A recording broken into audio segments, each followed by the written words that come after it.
Olá, amados, a paz de Arusha, uma boa tarde a todos. Hoje, né, dia 13 de março de 2019, eu gostaria de gravar, amados, hoje, porque eu senti um desejo muito grande no meu coração de falar sobre as origens das igrejas, né, as igrejas evangélicas, católicas. Eu gostaria muito de falar sobre isso hoje, tá? E eu vou começar pela Igreja Assembleia de Deus, que é a igreja a qual eu fiz parte, né? Quando eu nasci, meus pais já eram da Assembleia de Deus. E eles já estavam na Assembleia de Deus, fiquei até os 8 anos de idade na Assembleia de Deus, depois fui para Nova Vida, até que eu fiquei até em 2017, onde eu saí, que eu não me lembro nem quando eu saí do engano da religião, tá? Esse vídeo eu gostaria de assim, falar sobre como surgiu mesmo a igreja, né? Porque isso é muito interessante a gente saber essas coisas, porque o que eu acho interessante, amados, é o seguinte: quando a gente entra numa instituição, numa igreja, né, a gente entra lá, a gente gosta da igreja, né, e aquela coisa, não, poxa, legal, da igreja, conhecer Jesus, né, como os evangélicos falam, né, eles falam de Jesus. Eu vou ler, inclusive, aqui do jeito que está no site, tá, tudo direitinho. E só que as pessoas, elas não pesquisam, sabe? Não pesquisa nada, não sabe como surgiu as igrejas, como surgiu a sua igreja, as pessoas não sabem. E esse é o meu intuito hoje, é de mostrar como surgiu as igrejas. Eu vou começar hoje pela Assembleia de Deus, tá certo? Então, amados, eu vou ler aqui uns textos com vocês. Eu não vou ler todo o texto, tá? Vou cortar algumas coisas porque eu tenho problema, tô com problema na vista, né? Como alguns de vocês sabem, que eu vou fazer uma cirurgia. Então, para poupar a minha visão, eu vou ler menos, tá? Mas eu vou deixar todos os links na descrição, tá? Vou colocar para que vocês também possam pesquisar. Colocar também vídeo do YouTube que eu achei a respeito do assunto, tá certo? Então vamos começar? Aqui eu entrei aqui, ó, na www.editoracpad.com.br, Assembleia-História-PHP, tá? Esse é o endereço. E aqui está a nossa história. Então eu vou ler aqui com vocês. A origem das Assembleias de Deus no Brasil. Daniel Berg e Gunnar Wingren chegaram a Belém do Pará em 1910 e iniciaram esta grande obra. A origem das Assembleias de Deus no Brasil está no fogo do reavivamento que varreu o mundo por volta de 1900, início do século XX, especialmente na América do Norte. Os participantes desse reavivamento foram cheios do Espírito Santo, da mesma forma que os discípulos e os seguidores de Jesus durante a festa judaica de Pentecostes, no início da igreja primitiva, conforme está escrito em Atos 2. Assim, eles foram chamados de pentecostais. Exatamente como os crentes que estavam no cenáculo, os precursores do reavivamento do século XX falaram em outras línguas que não as suas originais quando receberam o batismo no Espírito Santo. Outras manifestações sobrenaturais, tais como profecia, interpretação de línguas, conversões e curas também aconteceram. Quando Daniel Berg e Gunnar Wingren vieram a Belém do Pará, em 19 de novembro de 1910, ninguém poderia imaginar que aqueles dois jovens suecos estavam para iniciar um movimento que alteraria profundamente o perfil religioso e até social do Brasil por meio da pregação de Jesus Cristo como o único e suficiente Salvador da humanidade. A atualidade do batismo no Espírito Santo e dos dons espirituais. As igrejas existentes na época, batistas de Belém do Pará, presbiteriana, anglicana e metodista, ficaram bastante incomodados com a nova doutrina dos missionários. Amados, depois eu vou explicar para vocês sobre esse batismo no Espírito Santo, tá? Ainda nesse vídeo eu explico, certo? Então aqui, principalmente por causa de alguns irmãos que se mostraram abertos ao ensino pentecostal. A irmã Celina de Albuquerque, na madrugada do dia 18 de junho de 1911. Foi a primeira crente a receber o batismo no Espírito Santo, o que não demorou a ocorrer também com outros irmãos. O clima ficou tenso naquela comunidade, pois um número cada vez maior de membros curiosos visitava a residência de Berg e Wingren, onde realizavam reuniões de oração. Resultado, eles e mais 19 irmãos acabaram sendo desligados da Igreja Batista. Convictos e resolvidos a se organizar, fundaram a Missão da Fé Apostólica em 18 de junho de 1911, que mais tarde, em 1918, ficou conhecida como Assembleia de Deus. Em poucas décadas, a Assembleia de Deus, a partir de Belém de Pará, onde nasceu, começou a penetrar em todas as vilas e cidades até alcançar os grandes centros urbanos como São Paulo, Rio de Janeiro, Belo Horizonte e Porto Alegre.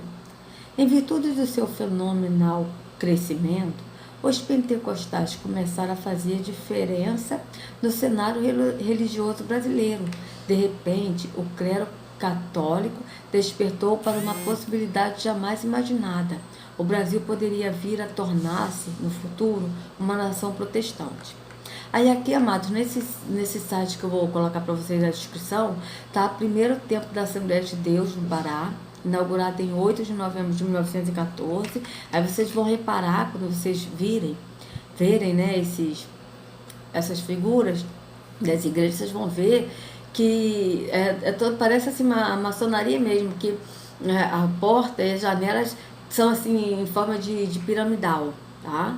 E tem também o segundo templo da Assembleia de Deus em Belém. E vocês dão uma olhada, que é até uma igreja aqui que tem assim a pirâmide, tá? Vocês dão uma olhada. E aqui está a estrutura administrativa, que é a CGADB. E pasmem vocês, GAD, se fosse GADU, seria Gadu, o Deus arquiteto do universo. Aqui está CGADB. E quando vocês olharem o logotipo, vocês reparem bem no logotipo das Assembleias de Deus, dessa CGADB. Tá? Eu vou postar também um vídeo, botar no link, vários vídeos também que eu encontrei referente à Assembleia de Deus, aos logotipos da Assembleia de Deus, que são todos logotipos maçônicos, tá? Vocês vão ver isso. Então, deixa eu continuar aqui lendo isso aqui para vocês. A história da Convenção Geral das Assembleias de Deus no Brasil, CGADB, dá-se no ano de 1930, após 3 décadas do surgimento das Assembleias de Deus no país, devido ao grande crescimento do movimento pentecostal, iniciado pelos missionários Daniel Berg e Gunnar Wingren. Os pastores das Assembleias de Deus resolveram que já era tempo de se criar uma organização que estabeleceria o espaço para discussão de temas de máxima relevância para o crescimento da denominação. A CGADB foi idealizada pelos pastores nacionais, visto que a igreja estava na responsabilidade dos missionários suecos e deram os primeiros passos em reunião preliminar realizada na cidade de Natal. Tá?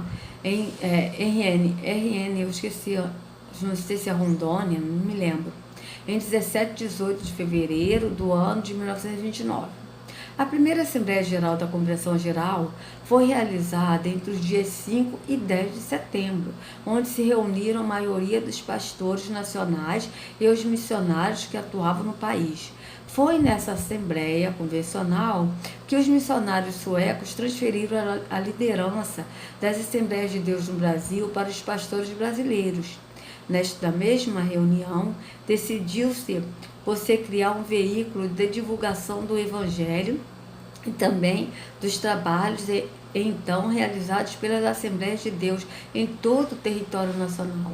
Estava lançada a semente do que viria a ser o atual jornal Mensageiro da Paz, com a rápida repercussão nacional.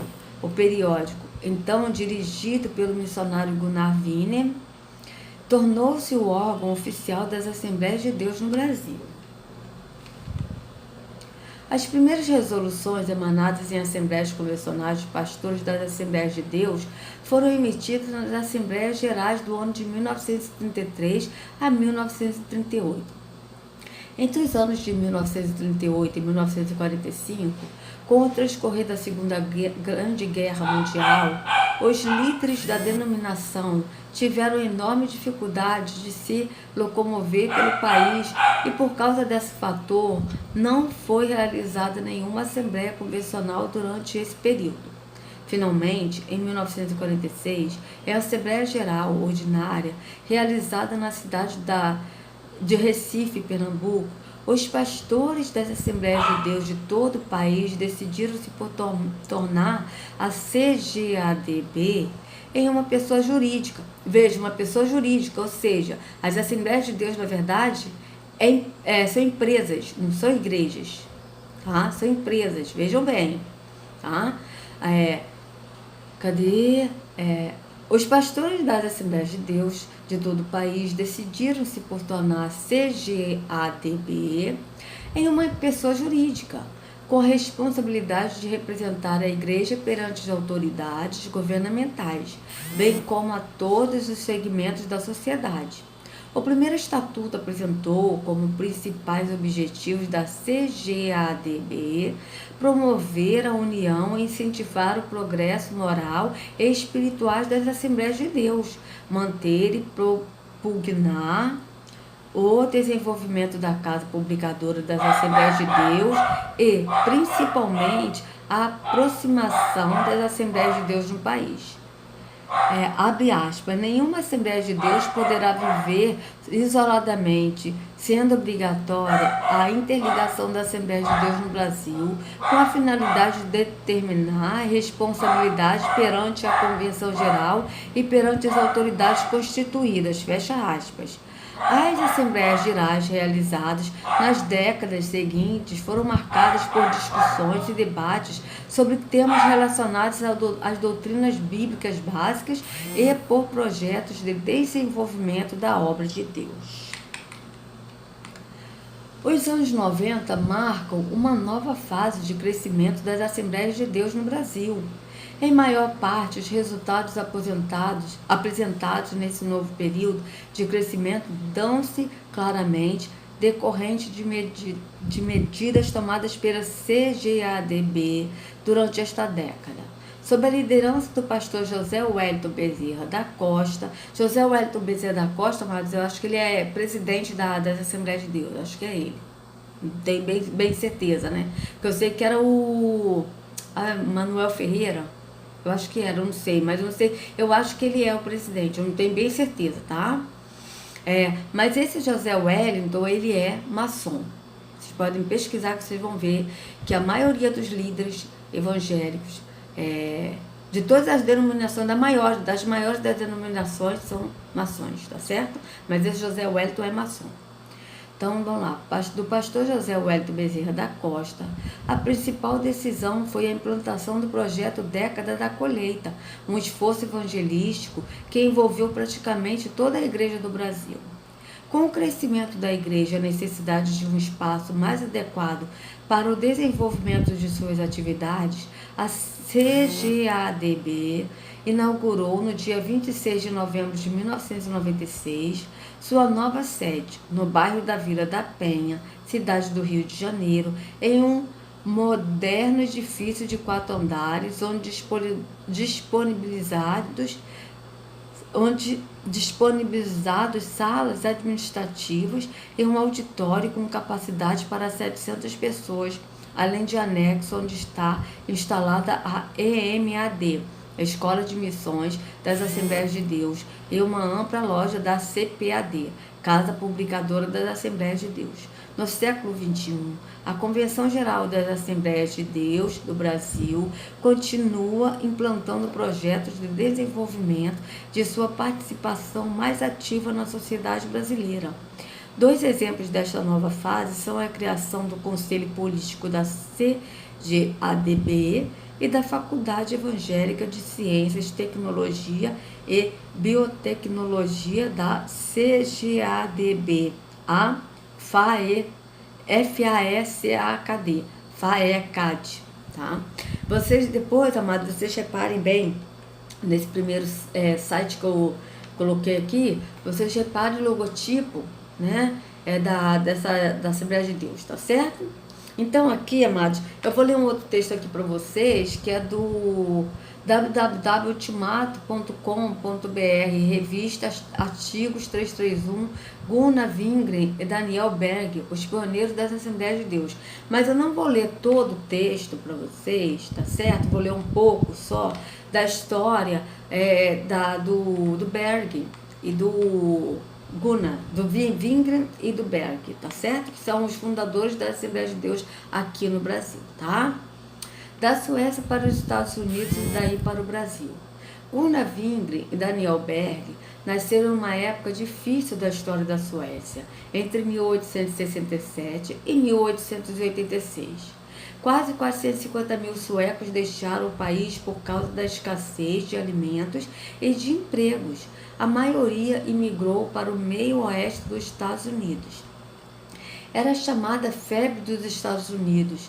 Embora a situação tivesse melhorado, Daniel viajou para lá em 1902, com 18 anos, e Gunnar no ano seguinte, com 24.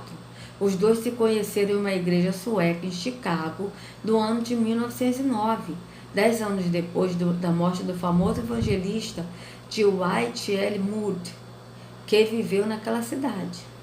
A essa altura, Gunnar já tinha feito teologia em um seminário batista sueco e pastoreava uma igreja em Menominee, no Michigan, e Daniel trabalhava em uma quintanda em Chicago. Tá? Em uma conferência realizada na primeira igreja batista sueca de Chicago, Gunnar passou pela experiência do chamado batismo com o Espírito Santo e falou em línguas. A partir daí, começou a pregar a doutrina pentecostal. Porém, metade da igreja de Menominee não o quis mais como pastor. Assumiu então o pastorado de outra igreja batista sueca. Desta vez, em South Bend, na fronteira da Indiana com Michigan, e a transformou em uma igreja pentecostal. Uma das suas ovelhas era Adolf Hult, que, pouco depois, anunciou-lhe o que ouvira da parte de Deus a respeito de seu ministério além-mar, por inspiração do Espírito Santo. Daniel foi visitar Gunnar em South Bend e ali ouviu a mesma profecia, que também foi dirigida a ele. Em obediência à orientação recebida, ambos viajaram para Nova York e lá encontraram, de fato, o navio Clemente, que sairia na data indicada por Adolf, 5 de novembro de 1910. Por falta de recursos, compraram uma passagem de terceira classe. 2 semanas depois, com miseráveis $90 no bolso, desembarcaram em Belém do Pará, sem saber uma palavra em português e sem alguém para recebê-los no porto. Assim, começou a obra das Assembleias de Deus no Brasil. Verão de janeiro a dezembro. Enquanto as denominações protestantes históricas começaram seu trabalho na região sudeste, congregacionais, presbiterianos, metodistas e salvacionistas. No Rio Grande do Sul, luteranos e episcopais. E na Bahia, batistas. A Assembleia de Deus começou no extremo norte do país. Os missionários pioneiros eram todos suecos, ao contrário do que acontecia na Bahia, para o sul, onde quase todos eram americanos e britânicos. Então vocês veem que no Brasil já tinham outras denominações, né? Como as denominações congregacionais, presbiterianos, metodistas, né? E salvacionistas, tá certo? Luteranos e episcopais, batistas, tá certo? Então, antes da Assembleia de Deus já tinham essas denominações aqui no Brasil. O Pará aqui eu não vou ler essa parte aqui, amados, eu vou ler mais assim, porque eu tô preservando a minha vista, tá? Por causa desse problema. Então, aqui, cadê? Eu quero ler aqui com vocês a parte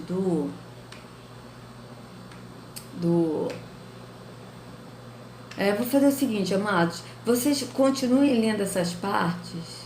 Eu vou ler aqui, tá? 100 mil, os 2 últimos parágrafos desse site, tá? Porque eu tô preservando mesmo a minha vista, tá certo? Mas eu vou colocar tudo na descrição e vocês leiam depois tudo para vocês ficarem inteirados de tudo que aconteceu na Igreja Assembleia de Deus, tá certo? De como ela surgiu, aqui tá explicando tudo, tá? Então vamos lá. A primeira igreja pentecostal foi organizada há exatos 100 anos, em 18 de junho de 1911, 6 meses depois da chegada dos dois suecos ao Pará. Aqui está falando da Assembleia de Deus, por isso que eu pulei aquilo tudo, para preservar a minha vista, e também porque aqui já está falando das Assembleias. Os outros vai falar de outras denominações e tal, vai contar o contexto da história, tá certo? É só vocês lerem, que assim, eu até estou evitando de ler muita coisa, justamente para preservar minha vista, como eu disse para vocês, tá certo, amados? Então vamos lá. A primeira igreja pentecostal foi organizada há exatos 100 anos, em 18 de junho de 1911, 6 meses depois da chegada dos dois suecos ao Pará, com o nome da missão de fé apostólica, o mesmo nome dado por William Seymour à igreja da Rua Azusa, em Chicago, 5 anos antes. O nome Assembleia de Deus foi adotado 6 anos e meio depois, em janeiro de 1918. Nenhuma denominação evangélica experimentou um crescimento tão rápido e tão grande como as Assembleias de Deus. Nos 4 primeiros anos, 1911 e 1914, houve 384 batismos nas águas, aqui batismos entre aspas nas águas, fecha aspas. No final da primeira década, a nova denominação estava estabelecida em 7 estados das regiões Norte, Pará e Amazonas, e Nordeste, Ceará, Rio Grande do Norte, Paraíba, Pernambuco e Alagoas. Na década de 20, os assembleianos ocuparam os demais estados do Norte e Nordeste e começaram o trabalho nas regiões Sudestes, Espírito Santo, Rio de Janeiro e Minas Gerais, e Sul, Paraná e Rio Grande do Sul. Em 33 anos de história, de 1911 a 1944, já estavam instalados em todos os estados da Federação. Na ocasião da 8ª Convenção Nacional das Assembleias de Deus, realizada em São Paulo. Em 1947, o Brasil já era contado como o 3º país em número de crentes pentecostais em todo o mundo, com 100 mil fiéis batizados. Tá? Aqui eu vou ler, amados, sobre a Rua Azusa, tá? Que é que vocês viram, né? Sobre a Rua Azusa. Então, eu não vou ler também tudo da Rua Azusa, tá certo? Para poder preservar a minha vista. Esse aqui é o site do Cadurinal de WordPress.com 2011, -0123, -1906, o avivamento da Rua Azusa, de início ao pentecostalismo. Tá? Então, eu não vou ler tudo, porque é muita coisa, mas só assim para vocês terem uma ideia do que foi esse movimento da Rua Azusa, tá? E que depois eu vou explicar para vocês o que realmente é o batismo no Espírito Santo, segundo o que está aqui em Atos, tá certo? Em Atos 2, segundo o que está escrito na Escritura, tá? Então, aqui em 1906, o avivamento da Rua Azusa dá início ao pentecostalismo. Tá? Isso aí foi publicado em 23 de janeiro de 2011. Veja bem, amados, com gritos estranhos e pronunciando coisas que aparentemente nenhum mortal em seu juízo normal pudesse entender, teve início em Los Angeles a mais recente seita religiosa. A mais recente isso aqui tá tudo entre aspas, tá, amados? A mais recente seita religiosa, fecha aspas. Foi isso o que disse a edição 18 de abril de 1906 do Los Angeles Times. Abre aspas de novo. As reuniões acontecem em um prédio decadente da Rua Azusa e os devotos de doutrinas estranhas praticam os ritos mais fanáticos, pregam as mais extravagantes teorias e se colocam em um estado de louca euforia quando se entregam ao fervor pessoal. Fecha aspas, tá? Houve outras irrupções do falar em línguas ao redor dos Estados Unidos e da Europa nos anos anteriores, mas o acontecimento da Rua Azusa foi a grande explosão. As reuniões continuamente naquele prédio decadente, abre aspas, prédio decadente, fecha aspas, por vários anos. Muitas pessoas viajaram para lá simplesmente para ver o que estava acontecendo.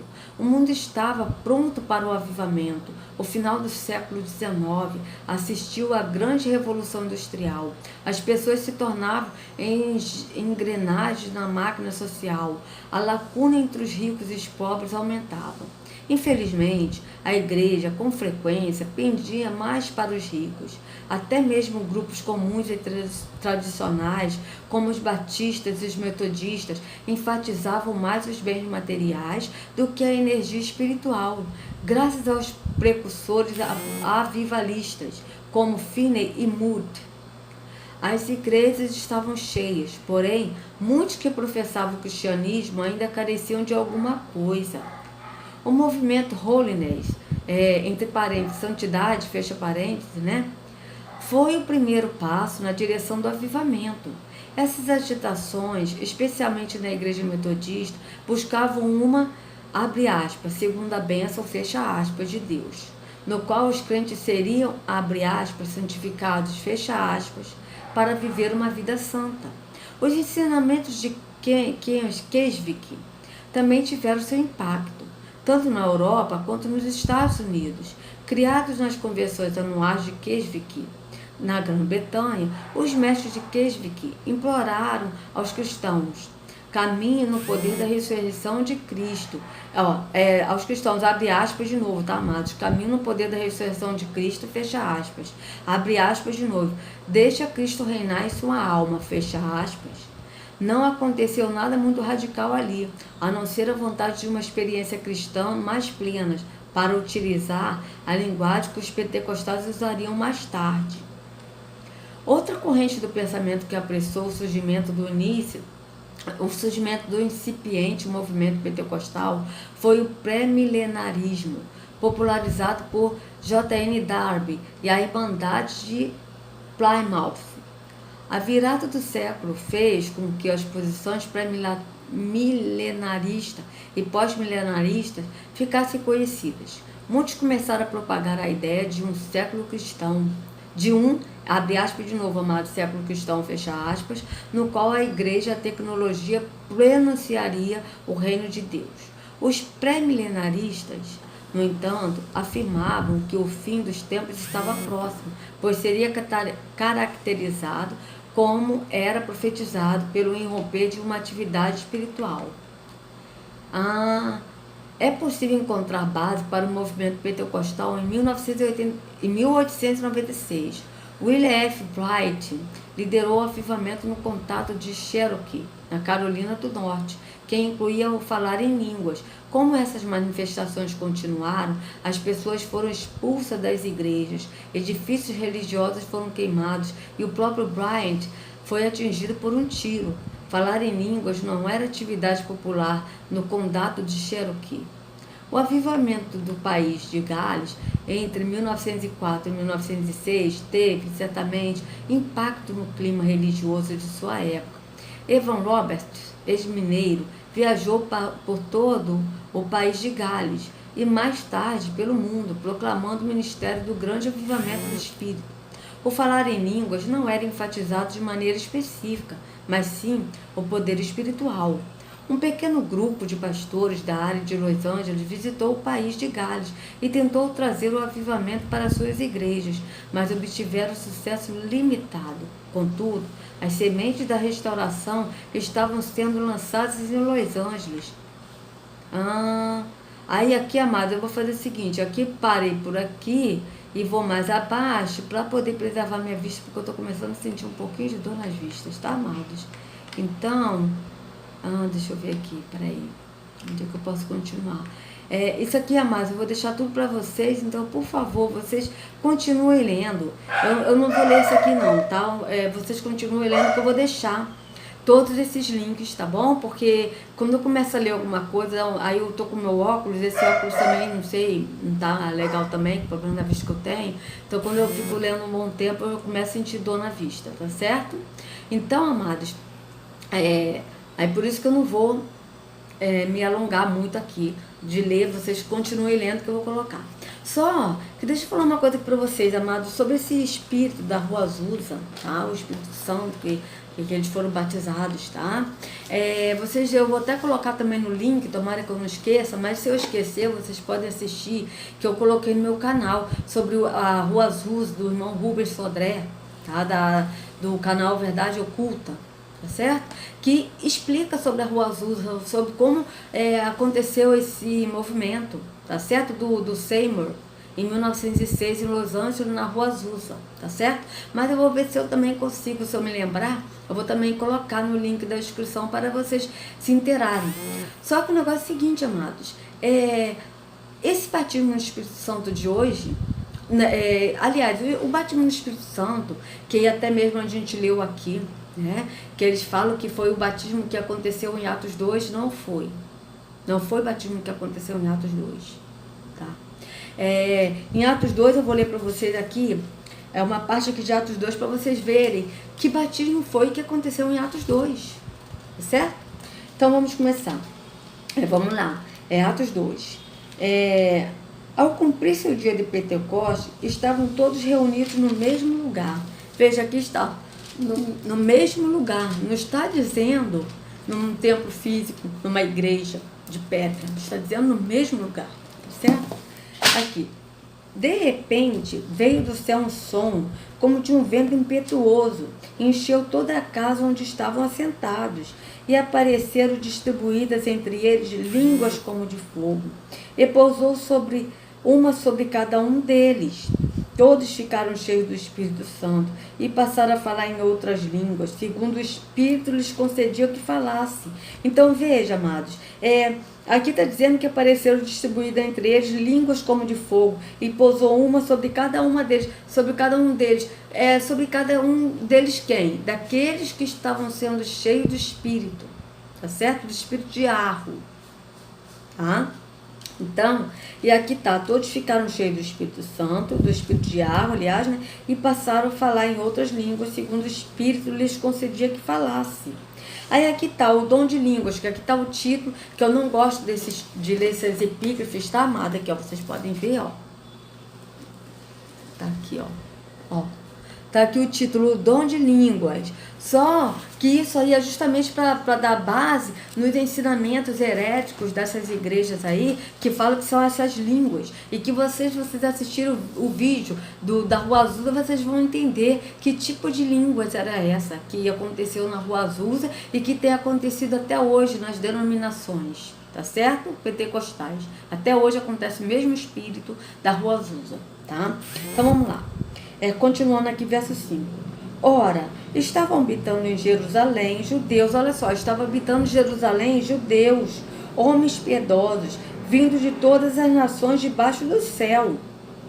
Quando, pois, se fez ouvir aquela voz, afluiu a multidão, que se possuiu de perplexidade, porquanto cada um os ouvia falar na sua própria língua. O que aconteceu aqui, amados? Estavam os judeus em Jerusalém, cheios do Espírito, e começaram a falar. Falaram o quê? Falaram sobre as maravilhas de Arro, sobre a morte e ressurreição de Yahushua, sobre a vida em liberdade. Eles estavam falando sobre isso, sobre o andar no Espírito. Estavam falando sobre o plano da salvação que Arro veio trazer, que Yahushua veio trazer através da morte. Só que vários aqui, que a gente vai ler, eram de outras nacionalidades e não falava a língua que os apóstolos falavam, que era o hebraico, né? O hebraico, o aramaico, acho que era o hebraico, tá certo? Só que eles não falavam essas línguas, mas naquela época não tinham quem traduzia. Por exemplo, o apóstolo Shaul, que aqui a gente conhece por Paulo, né? Ele era poliglota, mas muitos não falavam outros idiomas, só falavam a língua materna.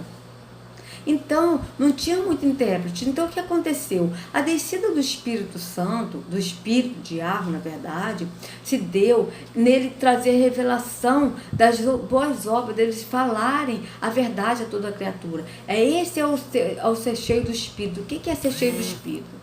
É a pessoa que ela está cheia do entendimento, que ela anda no Espírito, porque a pessoa que é cheia do Espírito, ela anda no Espírito, certo? E a pessoa cheia do Espírito fala as verdades para outras pessoas, É isso que acontece. O Estevão, antes de ser apedrejado, diz assim a Escritura: Estevão, cheio do Espírito, disse. Não falou Estevão, cheio do Espírito, falou e decantarebé, névias, e tu, eu não sei o que, sei lá o que, essas línguas estranhas. Não. Ele não falou línguas estranhas que ninguém entendia. Ele falou no idioma dele, cheio do Espírito. O ser cheio do Espírito é falar a verdade. Isso é ser cheio do Espírito. A gente falar a verdade no espírito, no entendimento, porque é o espírito que traz a verdade, tá certo? Então, aqui vocês vão ver que o que aconteceu aqui, vamos lá, verso 6. Quando, pois, se fez ouvir aquela voz, afluiu a multidão, que possuiu de perplexidade, porquanto cada um os ouvia falar na sua própria língua. Estavam, pois, atônitos e se admiravam, dizendo: Vede, não são, porventura, galileus todos esses que aí estão falando? E como os ouvimos falar, cada um em nossa própria língua materna?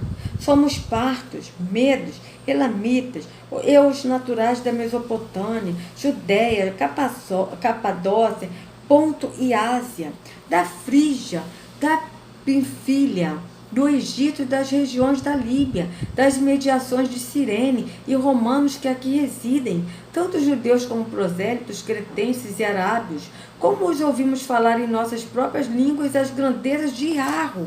Olha isso, amados. Eles estavam falando na língua deles, mas o Espírito estava traduzindo na língua materna de cada um. Então, eles ficaram admirados, por quê? Porque eles estavam falando cheio do Espírito na língua deles, porque o nosso culto é racional, não é nada irracional, a gente entende tudo que a gente fala, tá certo? E os discípulos aqui, os apóstolos, estavam falando nas suas línguas maternas, e todos esses de outras nacionalidades estavam entendendo na sua língua materna.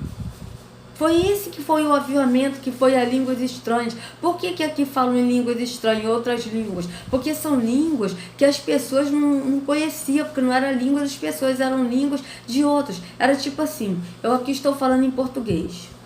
Aí nos Estados Unidos falam inglês. Eu estou aqui falando em português e não tinha um intérprete. Então, a minha voz, o Espírito traduziu o que eu estava falando em português, traduziu para o inglês, para o americano.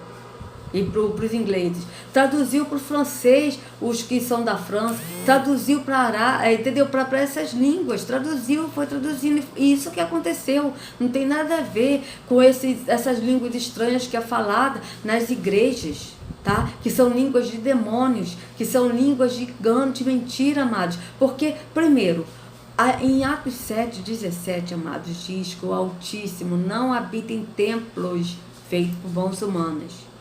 Tá? Então, se o Altíssimo não habita em templos feitos por mãos humanas, ele não habita, porque está escrito, vocês podem ler Atos 7, Atos 17.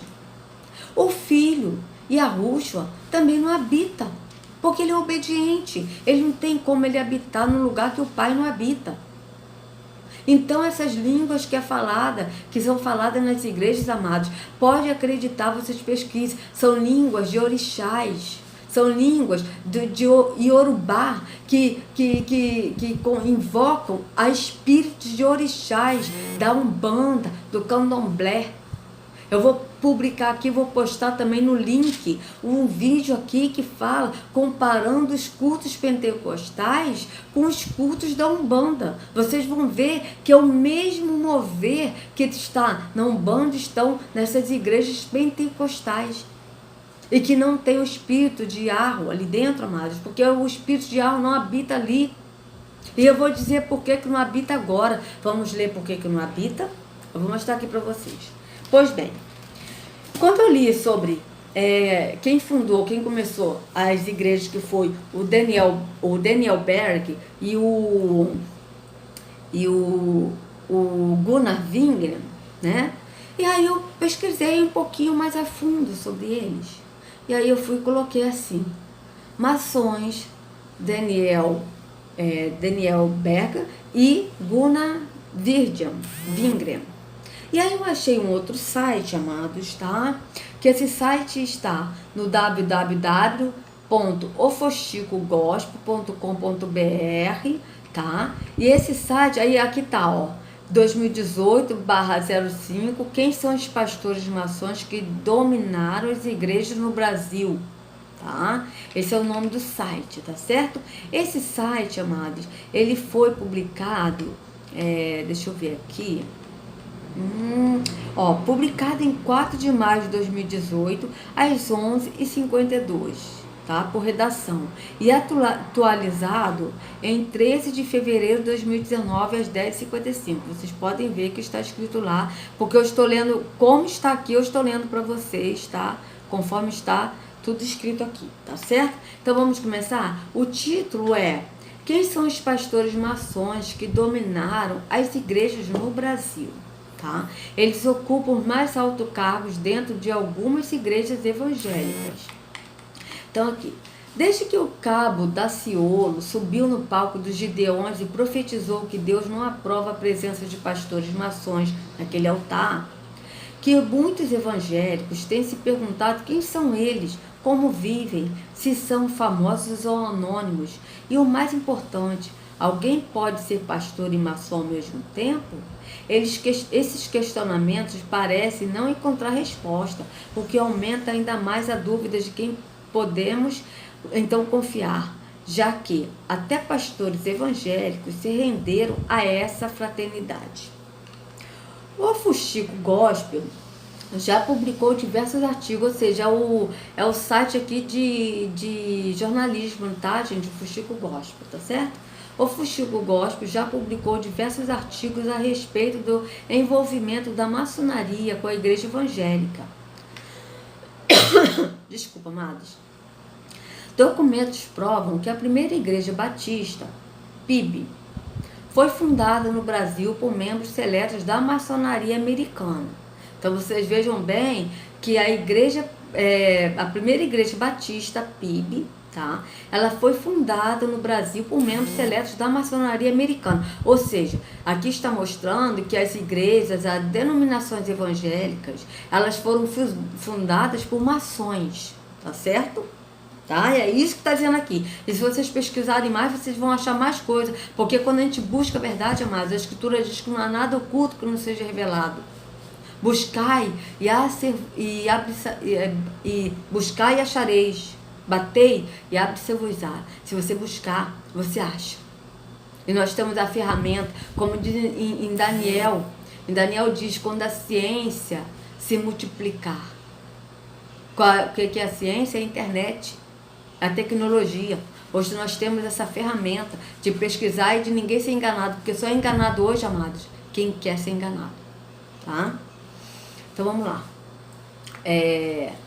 Um dos fundadores foi o reverendo Richard Ratcliffe, que à época era apenas missionário. Ele veio para o Brasil com sua família, financiados pela maçonaria, e pelo menos 3 anos após iniciar os primeiros cultos batistas, fundou junto com outros 7 membros batistas a loja maçônica, abre aspas, George Washington, fecha aspas, no ano de 1874.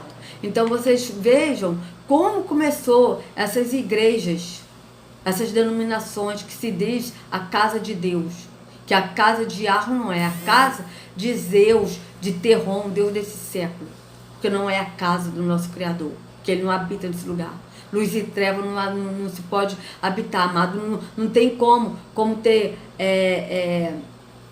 como assim, se misturar, não se mistura. Luz e treva não se mistura. É como a água e o óleo. Você coloca um copo de água e coloca o óleo.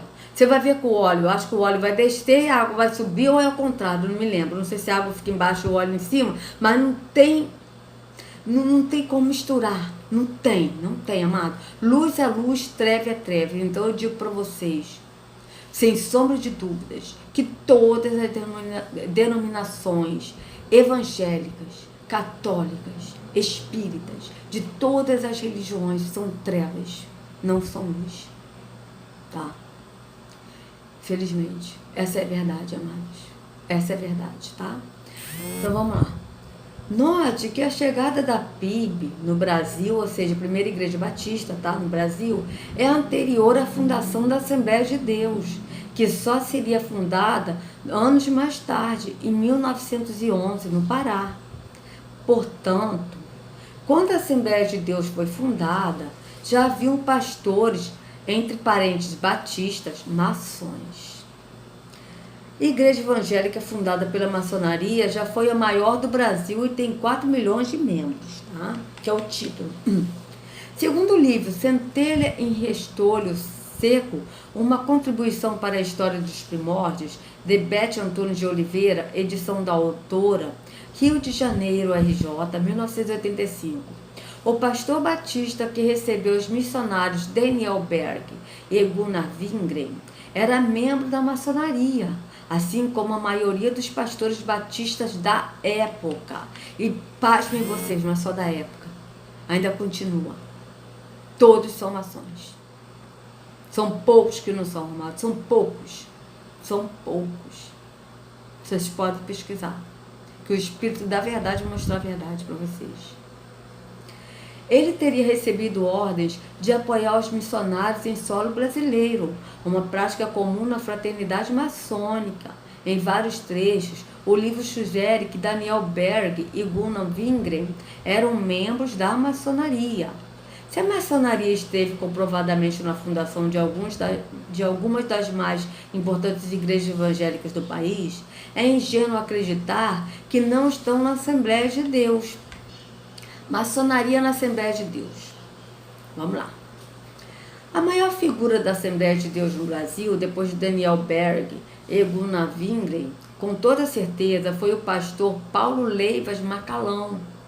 Ele foi administrador do Ministério de Madureira, conhecido por sua integridade e trabalho. Desbravou o Rio de Janeiro e alguns estados, sendo cofundador da Assembleia de Deus de Madureira, no Rio de Janeiro. Amados, eu falei num vídeo, acho que foi ontem, eu falei da Assembleia de Deus de Madureira, que eu estava olhando um vídeo no YouTube dos Segredos Subliminares, e quando eu vi essa igreja, eu falei, não, peraí, isso é uma loja maçônica. Aí quando ele falou a Igreja Assembleia de Deus de Madureira, eu falei, hã?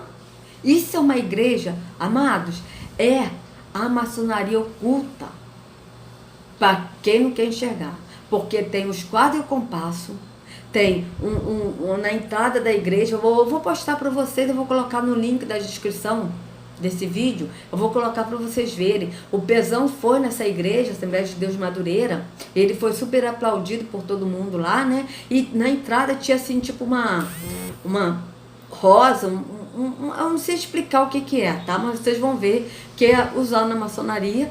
E tem ainda os quadros e o compasso. A igreja, ela é toda assim de partes piramidal, que vocês vão ver. O chão da igreja também é parecidíssimo com o chão da maçonaria, tá certo? Vocês vão ver, vocês vão comprovar. Vocês vão comprovar, tá? Então, sabe, eu fiquei olhando assim, fiquei assim, poxa, só ficou faltando eles colocarem o sol, a lua e o olho que tudo vê. Só falta isso. Sabe? Então, eu gostaria de pedir à Igreja Assembleia de Deus de Madureira para eles colocarem, coloca assim, amados, olha, coloca assim, o sol, a lua e o olho que tudo vê, e vocês tiram lá o título Igreja Assembleia de Deus de Madureira e coloca assim, Loja Maçônica da Igreja Assembleia de Deus de Madureira. Porque assim só vai entrar quem quer ser enganado. Tá? Só vai entrar quem quer ser enganado. Porque com esse vídeo que eu estou falando hoje, amados, porque o Espírito tocou para eu fazer esse vídeo, e é Ele que está falando, não sou eu, é o Espírito que está falando. Se a pessoa não quiser acreditar e não pesquisar e não quiser acreditar, aí é com a pessoa. Depois, naquele grande dia, não vem dizer que não sabia. Porque aí, a ferramenta está aí. Qual é a ferramenta? É a internet. Está aí para se pesquisar. O povo perece por falta de entendimento, de conhecimento, como está dizendo o profeta Oséias. Tá certo? Então, vamos lá. Então, vamos lá.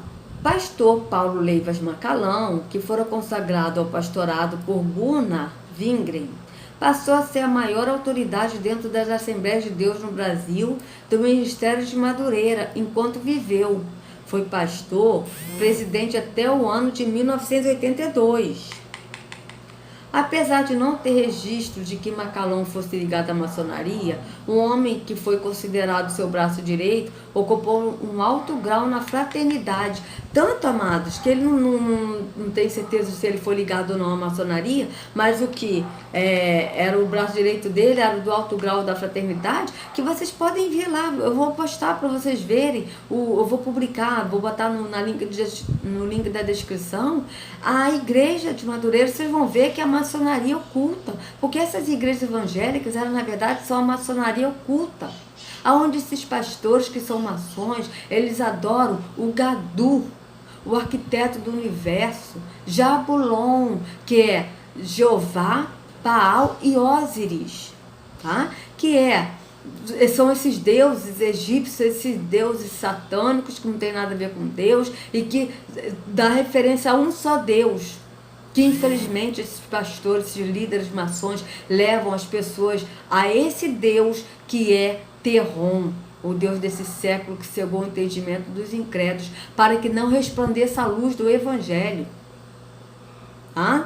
Então é esse Deus que é adorado e que muitos estão nesses apriscos, no engano, pensando que estão adorando o verdadeiro Deus que é Yahweh, mas na verdade estão adorando a Terron, que é conhecido na Bíblia como morte, Baal, Beuzebu, Satanás, Diabo, porque eles ocultaram também o nome Terron, eles ocultaram o nome Yahweh, Yahusha, que é o pai Yahweh, que é Yahusha, que é o filho, que aqui eles botaram como Jesus Cristo, e que Jesus é uma entidade, não é Yahushua.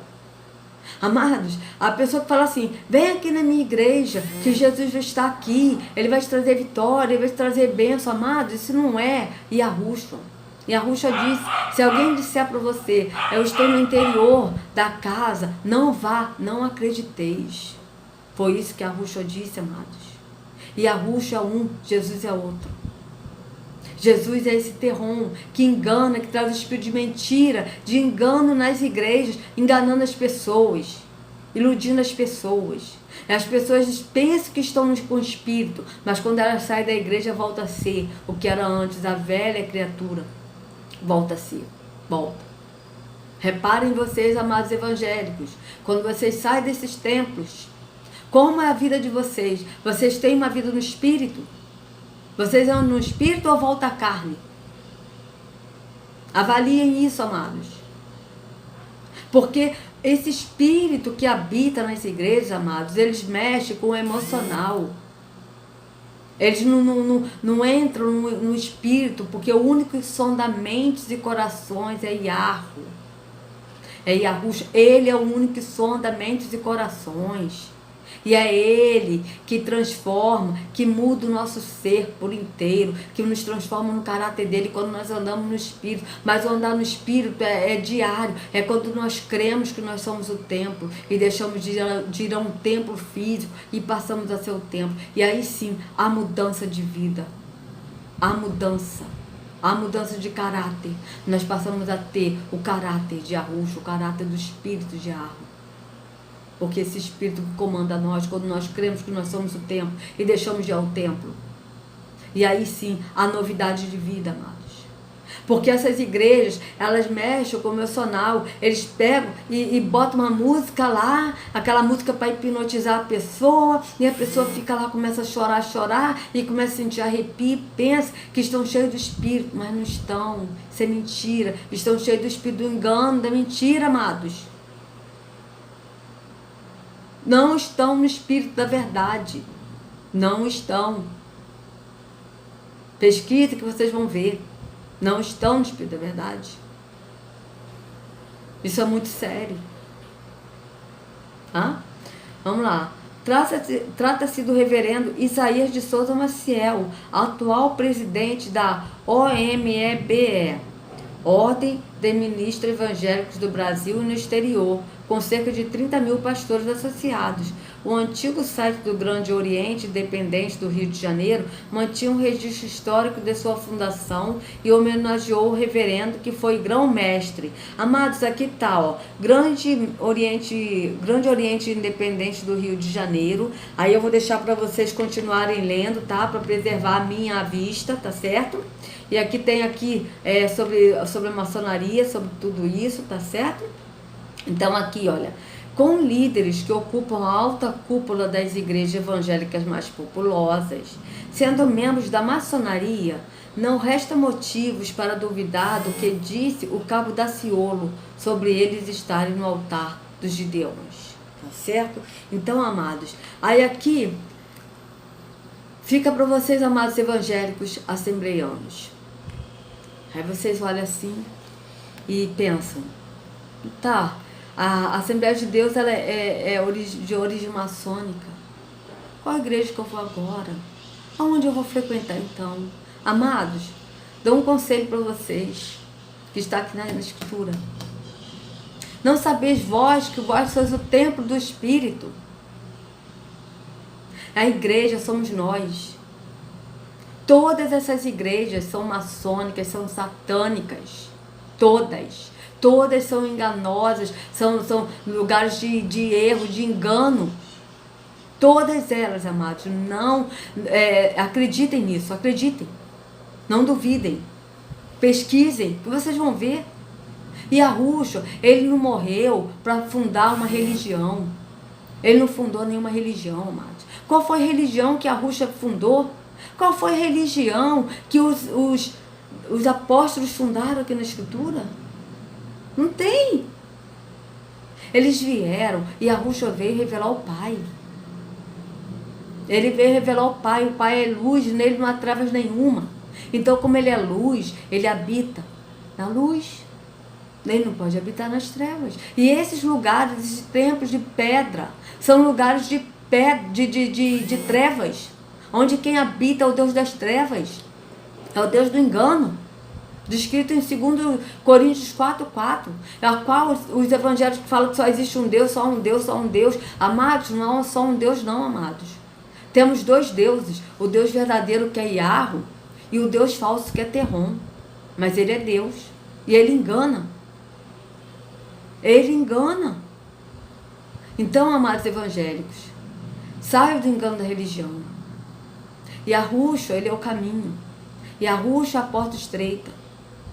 Mas para entrar nessa porta estreita, você tem que sair da religião, tem que deixar a religiosidade se descontaminar e ir para o único caminho.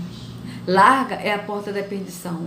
E essa porta que é larga são as portas desses templos de pedra, onde quem habita é Terron, o Deus das trevas, e não Yahweh. Orem no entendimento, amados. Ora, não ora alto não, ora no entendimento e fala para o Pai, Pai, me mostra a verdade. Se isso tudo que essa menina está falando, que Elisete está falando é verdade, me mostra. E sai do engano, amados.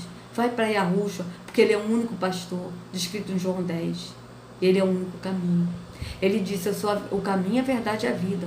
Ninguém vai ao Pai, senão por mim. Só ele que nos leva ao Pai. Só ele. Esses líderes religiosos, eles não levam vocês ao Pai. Eles levam ao Deus das trevas. Porque nem eles estão em Yahushua. Porque cada um que segue um líder religioso não está no caminho da verdade, não está em Yahushua. Só estão em Yahushua quem segue o verdadeiro caminho, que é Yahushua. Tá certo? Então, amados, que Yahushua venha libertar vocês, venha tirar vocês do engano, que vocês possam se despertar, porque nós estamos nos últimos tempos e Yahushua está voltando para buscar a sua noiva, a sua igreja. Estejam preparados, não sejam como as 5 virgens que estavam sem azeite, mas estejam vigilantes, pesquisem. Isso é um jeito de ser vigilante, é você pesquisar, é você examinar nas escrituras. A escritura é bem clara, examinar as escrituras. Examinar a escritura é isso também, amados. É vocês olharem a história, é vocês avaliarem com zelo a escritura e ler e pedir ao Pai para mostrar, que Ele vai mostrar, porque Ele te guia toda a verdade. Tá certo? O Espírito nos guia toda a verdade. Então é isso, amados. Eu vou colocar todos esses links aqui, tá certo? Na descrição. E se vocês conseguirem mais coisas, tá bom? Referente à Assembleia de Deus, e vocês quiserem, por favor, fiquem à vontade, coloquem, tá? Os links que vocês descobrirem, vocês podem colocar nos comentários, tá certo? Então vamos fazendo assim, porque assim nós vamos aprender mais do conhecimento do nosso Salvador Yahushua. Então que Yahushua carregue cada um de vocês nas palmas de suas mãos e até a próxima. Um abraço.